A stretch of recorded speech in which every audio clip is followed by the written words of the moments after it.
Bienvenue dans les 3 minutes de l'AFPRIC, un podcast pour les personnes concernées par la polyarthrite et les rhumatismes inflammatoires chroniques. Dans chaque épisode, des infos, astuces et conseils qui vont à l'essentiel.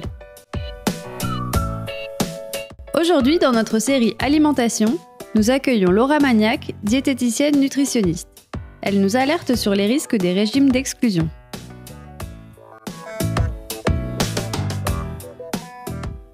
Si vous souffrez d'un rhumatisme inflammatoire chronique, vous avez peut-être tenté d'entreprendre un régime spécifique pour voir si cela pouvait influencer l'activité de votre maladie. Dans tous les cas, attention aux régimes d'exclusion, comme les régimes sans produits laitiers, sans gluten, sans viande ou les régimes de type Seignalais.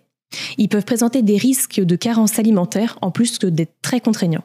Avant d'essayer de tels régimes, il est primordial d'écouter et de connaître votre corps. Si vous avez des doutes vis-à-vis d'un aliment ou d'une catégorie d'aliments, vous pouvez l'exclure pendant une semaine et le réintroduire progressivement. Ce test vous permettra de connaître votre propre tolérance pour un aliment choisi. Peut-être que vous êtes concerné par une allergie alimentaire ou une intolérance. Si vous êtes allergique, la tolérance est de 0. Mais si vous êtes intolérant, vous pouvez accepter une petite quantité de l'aliment en question.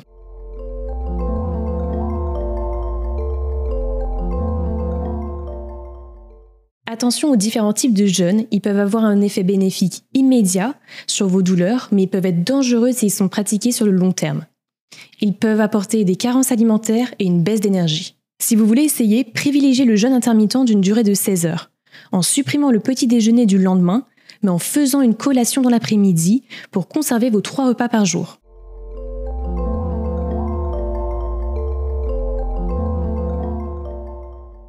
N'oubliez pas qu'il n'existe pas de régime miracle et que seule une alimentation équilibrée et variée peut apporter à votre corps tout ce dont il a besoin. N'hésitez pas à vous faire accompagner par un diététicien ou un nutritionniste si vous avez des questions.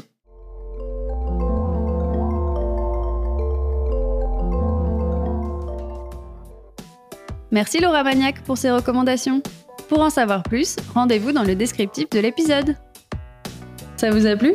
N'hésitez pas à vous abonner, liker et partager nos émissions.